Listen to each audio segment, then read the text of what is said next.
You're not as good as you think you are. You're also not as bad as you think you are. See, humans, people, sentient beings,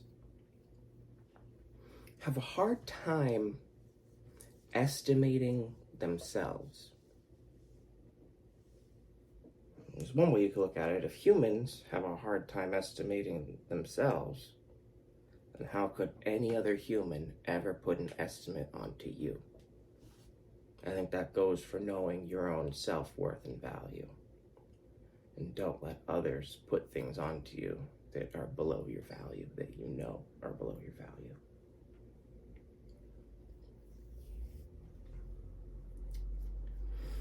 Estimates can be shifted by perception, bias,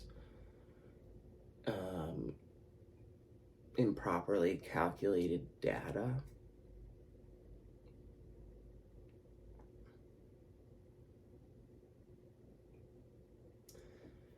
They all create a sort of expectation, and when reality doesn't meet your expectation, that's when people have a schism, a splitting. That's usually when they do all sorts of manner of things. People can handle their schisms in any way. That's the beauty of being human, is we're so multifaceted. And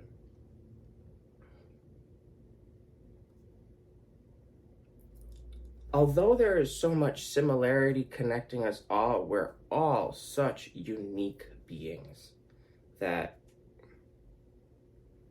One Piece, for example,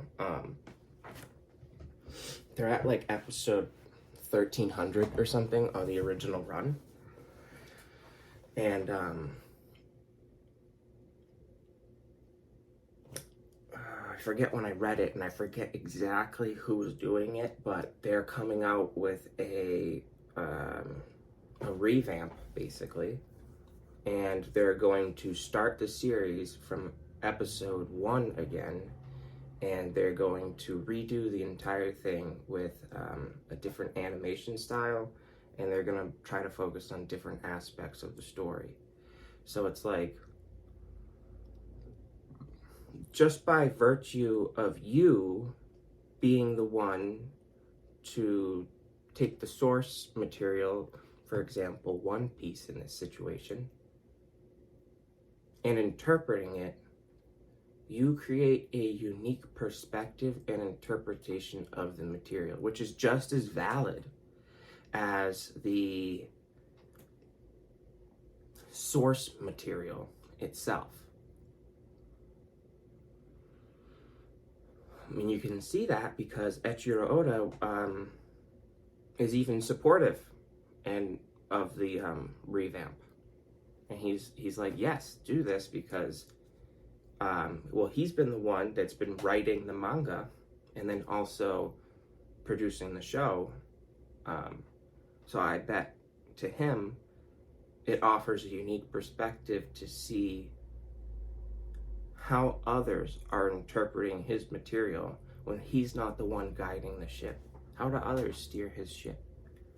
And that kind of parallels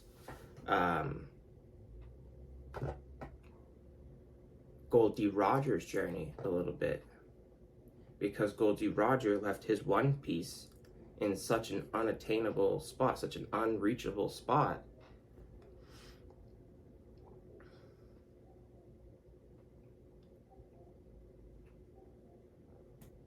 that in order to get it,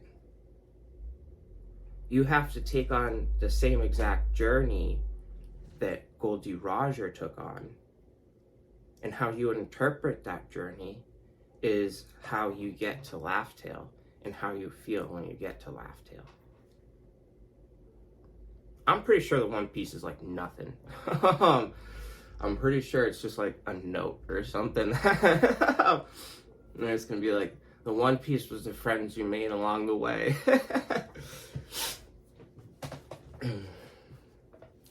But expectations can really throw you off.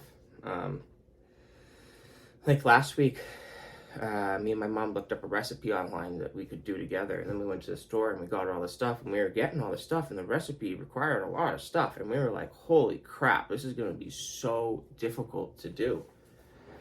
And it kind of, all the stuff kind of sat in the fridge for a week because we were both a little bit scared of doing the recipe, because we were like, dude, this is going to be so complicated. And I'm not liking the lighting in here. I'm trying to change which way my face cuts the light, because I'm like, yo, I don't like that, like half. I am the light and the dark. No, man, we're both. We're the gray area. If you spin the yin-yang symbol fast enough, it makes what its true interpretation should be: gray. But yeah, we got all this stuff, and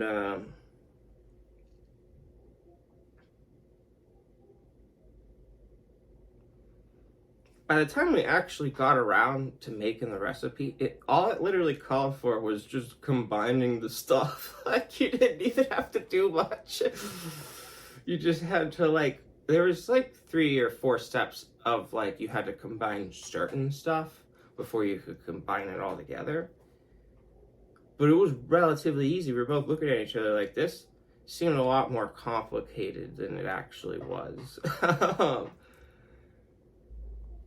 It ended up being pretty easy, but our expectations kind of built up this wall of like, it's going to be difficult, so we're just going to put that off until we're ready for a difficult time. And then one day I was like, well, the best time to have a difficult time is now, so you can get over it. And we did the recipe, and it was relatively easy. But I will say, it wasn't as good as I thought it was going to be. It came out like, you know, your first time doing something, sometimes you get beginner's luck. Like, I bought a fife the other day. It's called a piccolo, a small flute. And I had beginner's luck with it. I was like, right away, I was like, oh shit, damn, I'm a flute fucking idiot savant.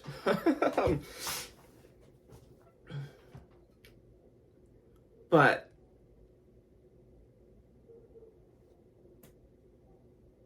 the more I went to go play it, like, the next day, although I had the embouchure correct, I didn't have the constant breath work correct. So, like, even in the first day, like, the next time I took it, picked it up, like, after the first time, it was more difficult. Even just the second time picking it up, it was a little bit more difficult than the first time picking it up. I didn't blow a note right away. I had to study it for a second, and then I was like, oh, that's how it works. And then I figured it out, and I was like,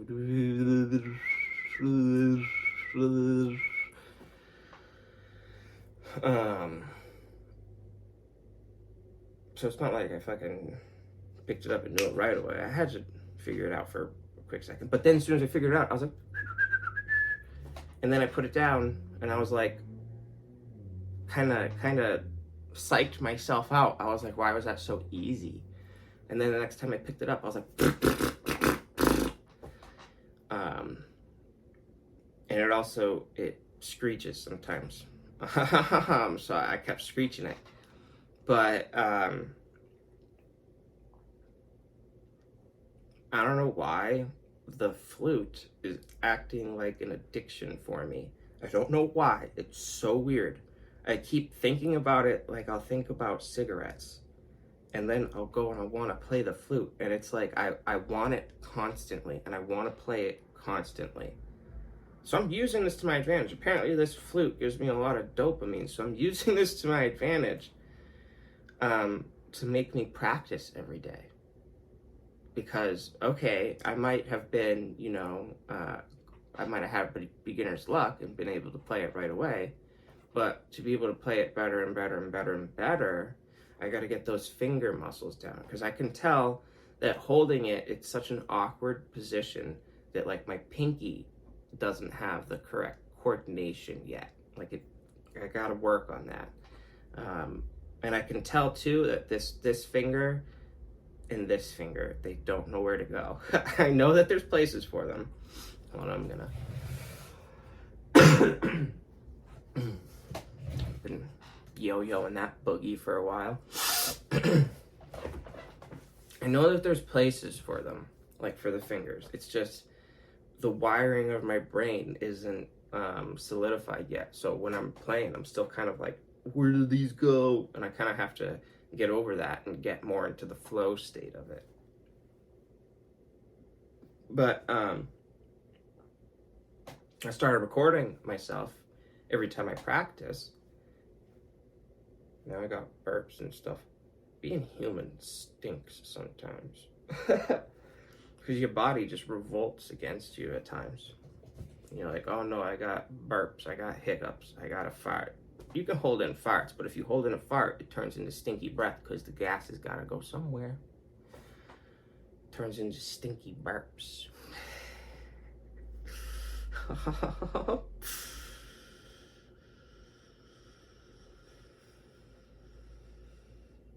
I started recording myself every time I practice. There's the cat hair on my bandana handkerchief thing.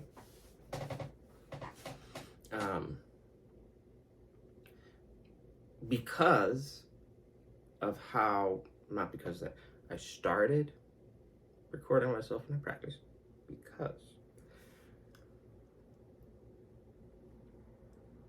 of the exact thing that I'm talking about, of how difficult it is to estimate your own self.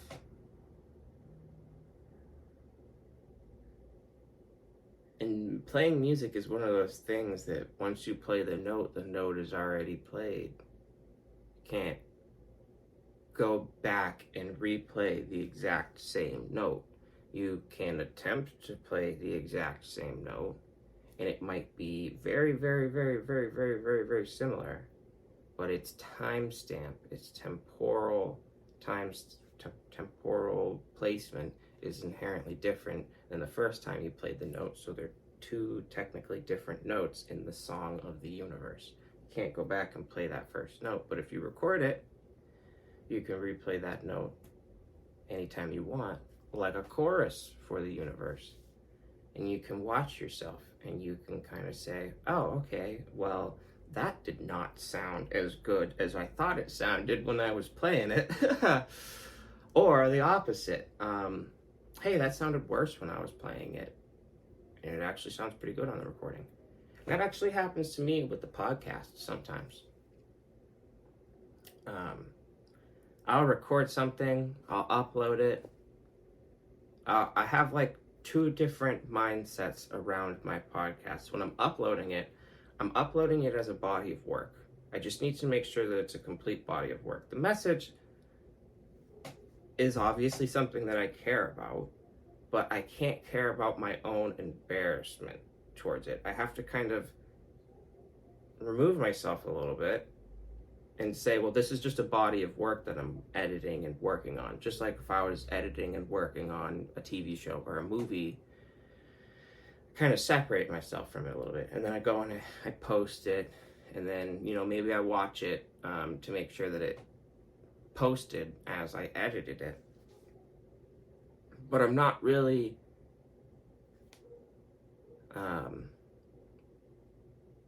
allowing it to emotionally impact me.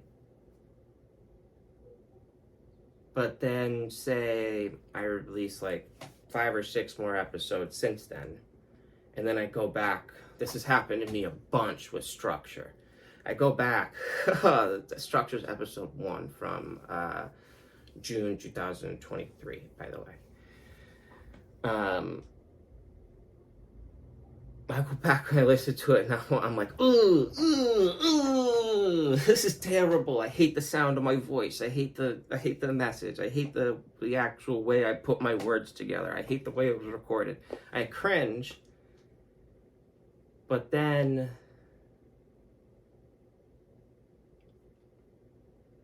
some more time passes. And this is something that's like a variable time amount. Sometimes it can be like a week. Sometimes it can be a month. Sometimes it can be a year. some time passes, and then I go back, and I watch Structure is a good example, because now when I go back and I watch it, I'm like, yo, this is actually pretty good. It's actually, honestly, and especially if I use it as a metric to compare my growth. Wow, if I compare now to then, it suddenly becomes really good as a first video. But if it's a standalone, like Opus Dei, like this is my perfectness video, for me, I'm like, that's not the best that I can do. I want to try and do better. So I don't feel completely satisfied by it. I cringe at it because I'm like, I know I can be better than this. And then as soon as I start being better and I start outputting what I know I can do, I go back and I look at it and I don't cringe as hard, because I know that it provided the motivation to me that I needed to be better. And also, I thought this was pretty interesting, and other people have told me it was pretty interesting too. You get to like watch me change over time, which is a pretty cool aspect, like that movie,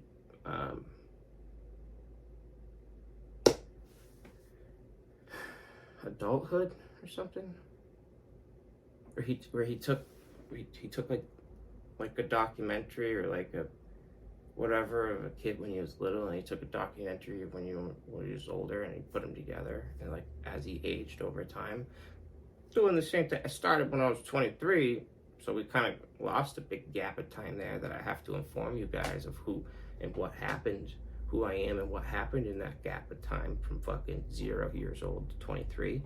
But then as soon as we covered that territory, which I think we did in like season 1 and partially part of season 2, once you cover that territory, you guys know who I am, kind of. Now we can move into the territories if I get to actually like express myself and kind of fully embody the amness that I am. I get to just fully be what I am, because you guys know why I am the way I am.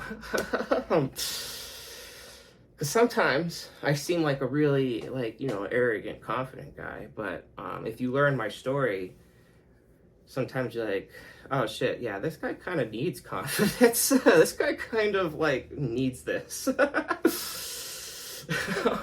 kind of earned this, okay? That's also another thing. People always think I do like crazy drugs and stuff, and it's like, no, I'm just an eccentric, energetic person. Like, you don't need to do crazy drugs to be eccentric and energetic. Most people end up being that way because crazy drugs will make you crazy, and then crazy and eccentric are pretty much synonyms for each other. And when you deal with your eccentricities every single day, you kind of gotta learn how to manage them. And then for me, I absorb my eccentricities into my personality, because that has always netted me social status, social gain. Like one time, I was skating at the beach, and they were setting up a volleyball tournament. So there were like these trucks that were moving across the bike path, the like strand path. And they stopped traffic for a minute, and then I stopped, and then there was 2 other guys that were skating, or I think they were riding bikes or walking. They were walking. And we were all stopped right there, and I was just thinking about how cool fucking forklifts were. And I was like, wouldn't it fucking kick ass to be forklift certified? And then they all started laughing.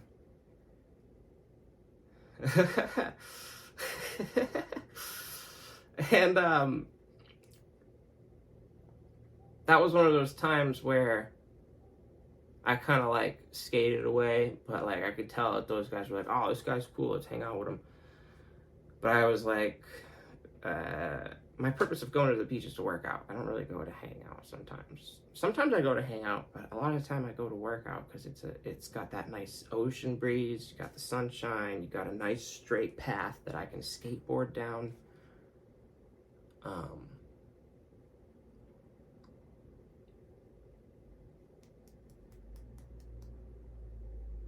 So I'm not always in a social mindset. And I did the mistake of displaying my social eccentricities to those guys without actually having the intention of like hanging out with them.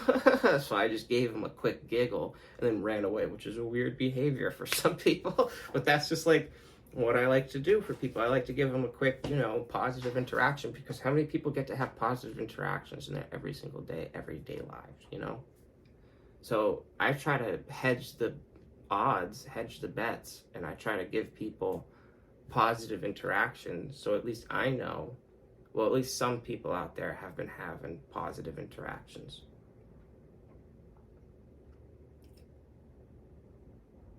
But this creates like a weird kind of like, especially when I'm going to the beach, it creates like a weird, like, I am a very social person, but I'm purposefully keeping myself like cloistered to focus on my workout.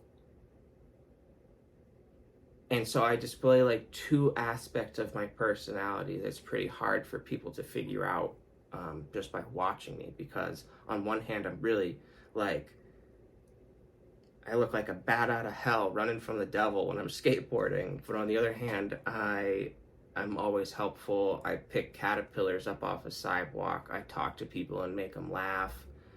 I swear to fuck,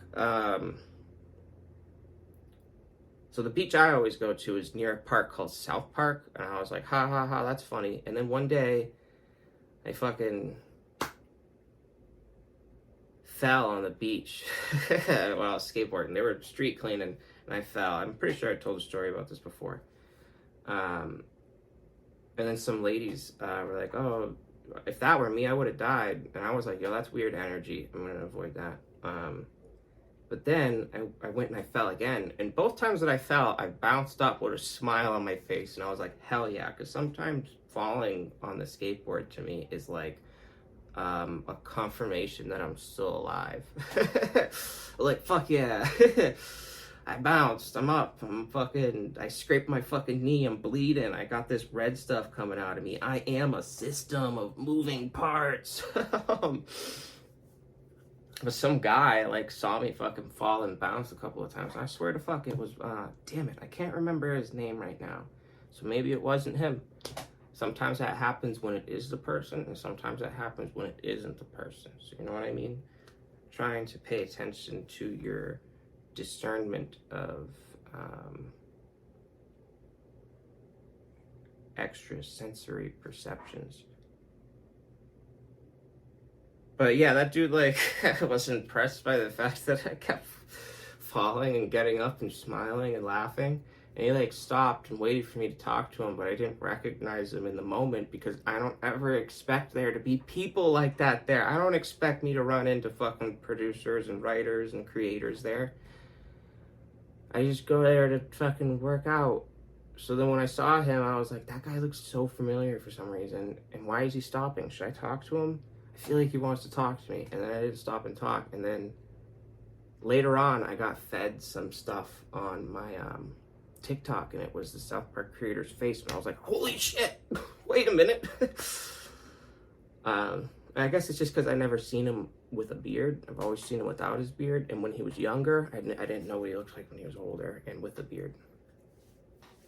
So I guess the same goes for me because I wore a beard for a while. So people that would see me every single day don't actually kind of know what I look like or who I am because I have a beard. And when you have a beard and long hair, that's a characteristic that can fit a lot of people, and then therefore people can mistake me for other people and kind of get a little bit confused. But I got one of them unique butt chin faces. So when I shave, people know me as me, and they start to get to know me as me more often. But wearing a beard is like sort of like wearing a mask. I will say though, I like having a beard because another time, this is when I lived in Boston, I fell while I was skateboarding and I fucking dunk, and I was like, oh dude, I split my chin open. I totally felt like I split my chin open. I was like, it hurts so bad. There's no way that there's not an injury underneath all this beard hair. Because I like scraped my chin on the ground and hit it real hard. And my legs were fucked up too because I fell and I fucked up my leg. And then I fucking went and I sat down and I checked myself out, and I was like, what the hell? And I used the camera to check, and I was like, seriously? There was no mark at all, bro. The human hair has a tensile strength close to steel. I think it's actually stronger than steel. You'll have to look that up. You'll have to fact check that for me and comment it down below if I'm right or wrong. And so when I fell, it was basically like I was wearing armor, and the impact didn't even really cut or bruise the skin at all, because the beard offered a pseudo suit of armor.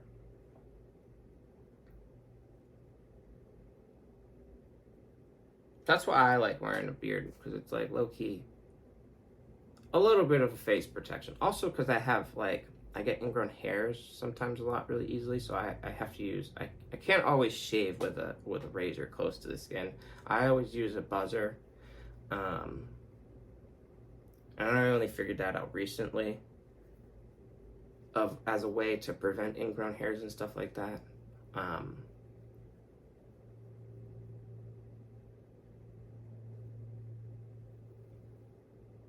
So yeah, it protects the face in many different ways. It also sort of sometimes protects your face from like acne and stuff like that, but that's only if you keep your beard really clean. Like I would have to wash my mustache and like goatee area every time after I eat, especially if I eat cheese, because I'll get like pimples right in the drip portions of your goatee, and they would always be like the worst pimples. And every time I shave that area and I like keep it clean, I don't get as many pimples there. So it's definitely like sometimes it traps food particles, so you have to take extra care and maintenance, and I would always have to wash my chin after I eat. Sometimes that extra care and maintenance is worth it, because I liked how I looked with a beard for a while, but I also like how I look without a beard. Both are equally kind of cool. My beard did go white there for a while.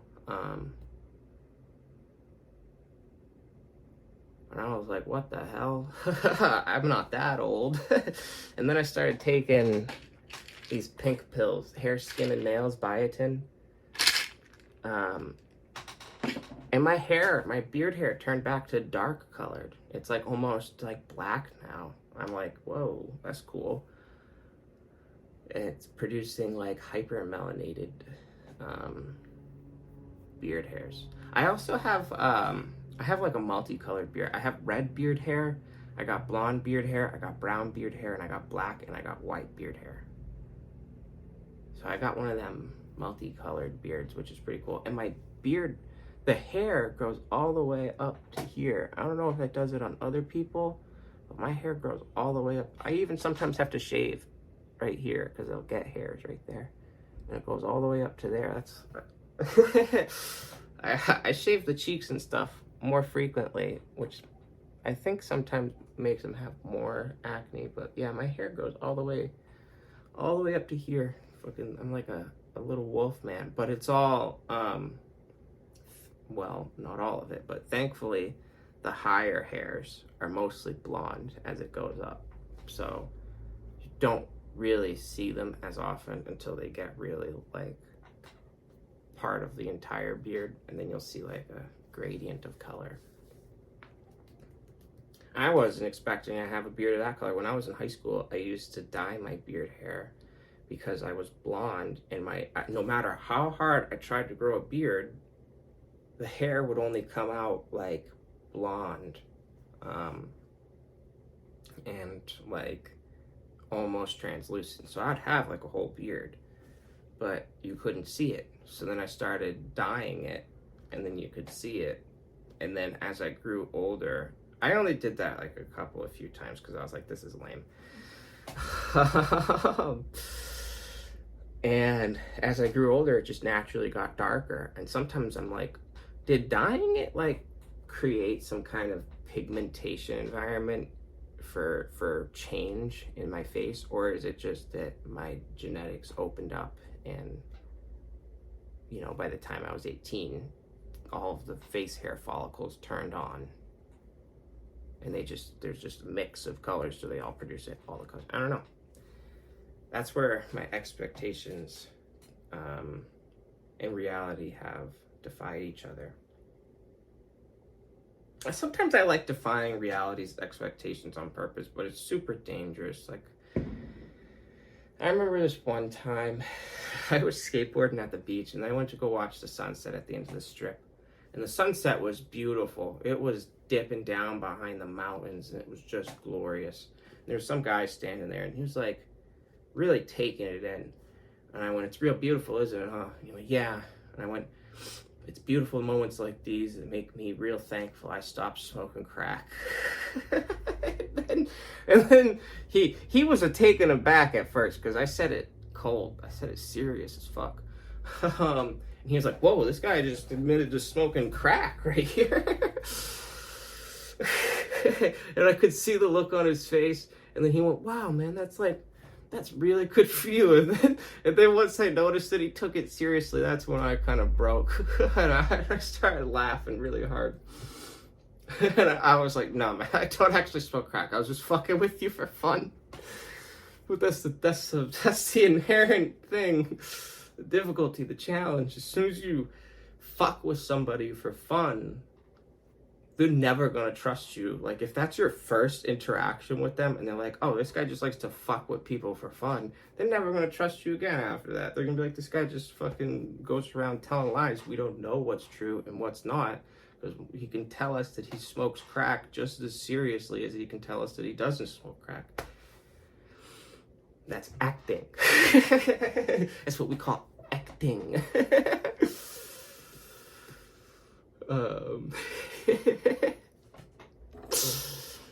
So now there's some guy out there who's like, "I don't know if Adam has a podcast as a crackhead or not."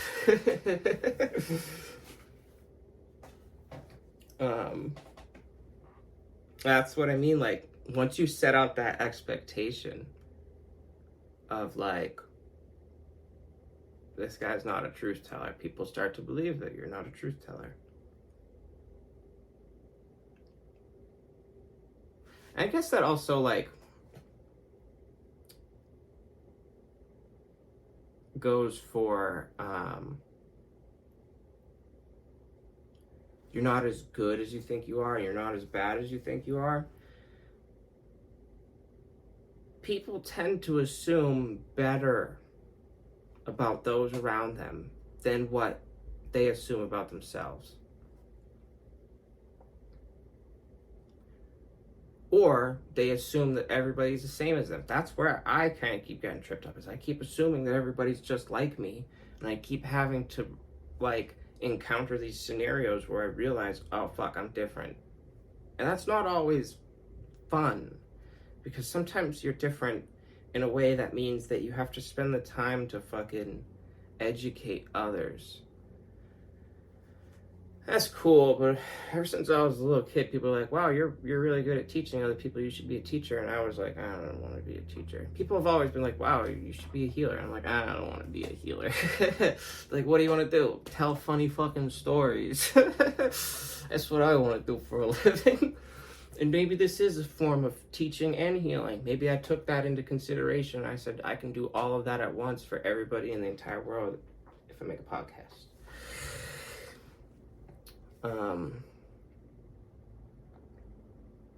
But yeah, that guy at the beach, when we were watching the sunset together, randomly standing there, some stranger at the beach, didn't fucking ever expect that somebody would ever say that next to him, because he's standing around in his own confirmation bias, assuming his own things about reality, and he's assuming that everybody's just the same as him. So when you say something that he would never do, and that's like, creates a schism, a splitting.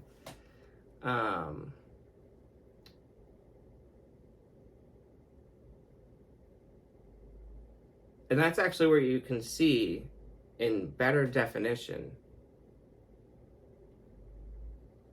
that you're not as bad as you think you are. You can walk through the street and you can think that everybody's staring at you and that they hate you and everybody's like judging you. But in reality, most people are just going about their lives. They have their own things going on in their head and their own completely different perspectives that fuel whatever thoughts that it makes them look at you. Also, recently, I'm like, and maybe this will help other people. People aren't looking at you because they're judging you. Maybe they're looking at you because you're interesting. That helped me a lot because I was like, oh, fuck. I'm not being, like, judged by all these people, and there's nothing wrong with me. It's actually what's right with me. I just look interesting. Out of all of the other faces that they've seen in this crowd, for some reason people tend to gravitate towards me. And I started actually being like, all right, fine, I'll take that up with responsibility. And I started acknowledging people. Like, you just gotta give them a little nod, a little smile, a little thumbs up. And you don't have to do the thumbs up. Sometimes you can do the thumbs up. Just acknowledging others. Like, hey, I see you, and you're just as interesting to me as I am to you.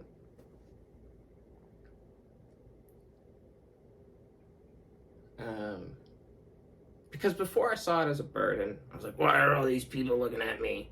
And now I'm like, all these people are looking at me. I'm kind of seeing oh, cool. Oh, well, all right then. All these people are looking at me. That's so damn fun. And that's just like, it has nothing to do with the podcast. It's just me walking down the street. And you know, other people experience that as well. Sometimes other people want to experience that so badly that they wear funny outfits and they dye their hair and they make themselves look crazy. And I think I appreciate the people that put on the aesthetic of, you know, hyper fashion or, you know, whatever it is that they find aesthetically pleasing, and then they wear it out every day. I really appreciate people like that, because that's what adds the spice and the flavor to life. And maybe that's what I'm doing. Maybe I'm just like not giving a fuck, putting on whatever I want to put on, looking however I want to look.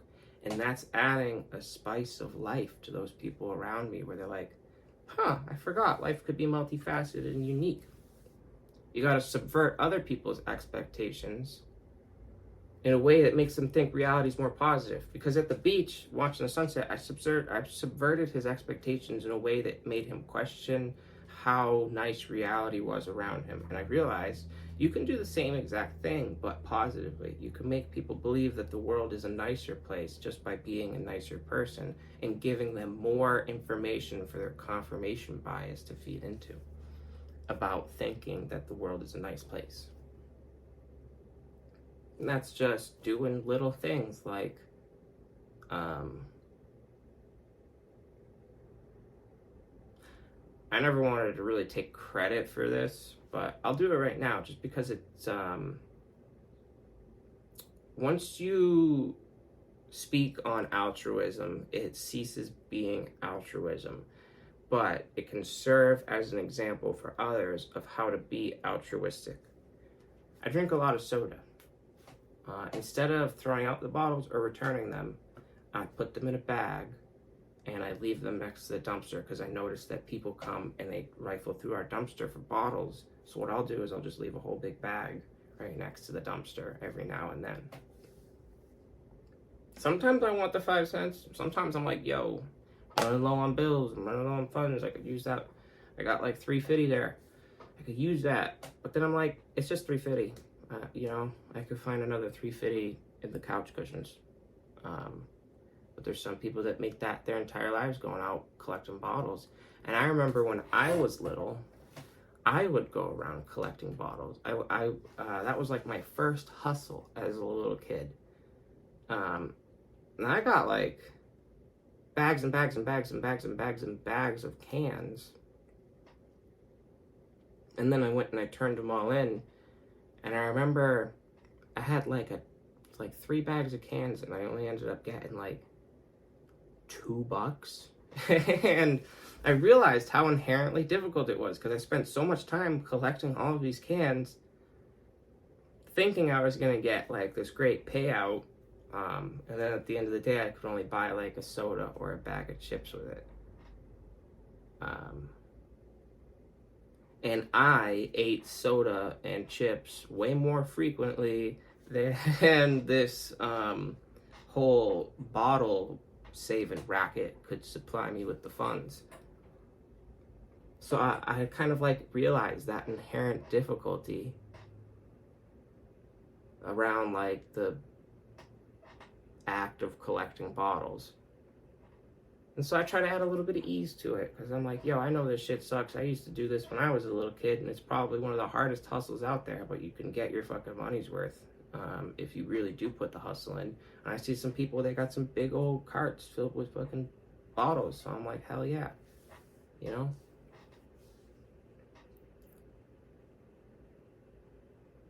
But I'm not as good as you think I am.